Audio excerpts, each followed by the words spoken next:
మంచు వారింట వివాదాలు సర్వత్రా చర్చనీయాంశంగా మారాయి. గత 2 రోజుల నుంచి నటుడు మోహన్ బాబు, ఆయన చిన్న కుమారుడు మంచు మనోజ్ మధ్య చోటు చేసుకున్న వివాదం తారస్థాయికి చేరింది. ఐకమత్యంగా ఉండాల్సిన వారి మధ్య మనస్పర్ధలు చోటు చేసుకుంటున్నాయి.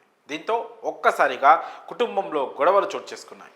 ఆ గొడవలే గడప దాటి పోలీస్ స్టేషన్ మెట్లెక్కే వరకు తీసుకెళ్లింది. దీంతో ఈ వ్యవహారం ఇండస్ట్రీతో పాటు తెలుగు రాష్ట్రాల్లో చర్చనీయాంశంగా మారింది. తండ్రి కొడుకులు ఇద్దరు పోలీస్ స్టేషన్లో ఒకరిపై ఒకరు కంప్లైంట్ ఇచ్చుకున్నారు. తండ్రి తనపై దాడి చేశాడని మనోజ్, కొడుకే తమపై దాడి చేశాడని మోహన్ బాబు ఫిర్యాదులో పేర్కొన్నారు. గొడవల అనంతరం మంచు మనోజ్ ఆసుపత్రికి వెళ్లిన విషయం తెలిసిందే. ఆసుపత్రిలో చికిత్స అనంతరం మెడకు పట్టి చేతికి కట్లతో కనిపించడంతో సోషల్ మీడియాలో ఆ దృశ్యాలు వైరల్గా మారాయి. దీంతో మంచు వారింట్లో గొడవలు హద్దులు దాటిపోయాయని పలువురు చర్చించుకుంటున్నారు. ఈ క్రమంలో జల్పల్లిలోని మోహన్ బాబు ఫామ్ హౌస్ వద్ద ఉద్రిక్తత పరిస్థితులు నెలకొన్నాయి. మంచు మనోజ్, ఆయన అన్న మంచు విష్ణు తరఫున బౌన్సర్స్ అక్కడికి చేరుకోవడంతో యుద్ధ వాతావరణం తలపించింది. మంచు విష్ణు ఆగ్రహంతో ఊగిపోతూ మనోజ్కు మాస్ వార్నింగ్ ఇచ్చినట్టు తెలుస్తోంది.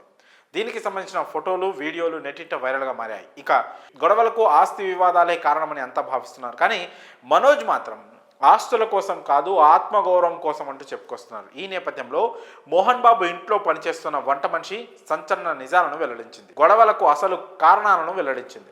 ఓ మీడియా ఛానల్ ఆమెను పలకరించగా అసలు విషయాన్ని బయటపెట్టింది. ఇంతకీ గొడవలకు కారణం ఏంటంటే మంచు మనోజ్ భూమా మౌనికను సెకండ్ మ్యారేజ్ చేసుకున్న విషయం తెలిసింది. కాగా ఆమెకు ఇదివరకే ఓ కొడుకు ఉన్నాడు. అయితే మనోజ్ చేసుకున్న ఈ పెళ్లి మోహన్ బాబు ఇంట్లో ఇష్టం లేదని పని మనిషి చెప్పింది. అప్పటి నుంచే గొడవలు మొదలయ్యాయని తెలిపింది. అయితే తాజాగా జరిగిన గొడవకు సంబంధించి మనోజ్కు తండ్రికి మధ్య తోపులాట జరిగిందని పని మనిషి వెల్లడించింది. అయితే ఈ తోపులాటకు కారణం వారి వద్ద పనిచేసే స్టాఫ్లోని ప్రసాద్ అనే వ్యక్తి గురించే జరిగిందని ఆమె తెలిపింది. ఈ తోపులాటలో ఎవరికి ఏమీ గాయాలు కాలేదని స్పష్టం చేసింది. అయితే మనోజ్ తండ్రిపై చేయి వేయడంతో విష్ణు ఆగ్రహం వ్యక్తం చేశాడని చెప్పుకొచ్చింది. మంచు విష్ణు, మోహన్ బాబు మధ్య అనుబంధం వేరే లెవెల్లో ఉంటుందని, తండ్రిని ఏమైనా అంటే విష్ణు అస్సలు సహించడని తెలిపింది. ఒకదాని వెంట ఒకటి చోటు చేసుకున్న సంఘటనలే గొడవలకు దారితీశాయని పని మనిషి చెప్పింది. మరి మోహన్ బాబు ఇంట్లో గొడవల గురించి పని మనిషి చెప్పిన ఈ విషయాలపై మీ అభిప్రాయాలను కామెంట్స్ రూపంలో తెలియజేయండి.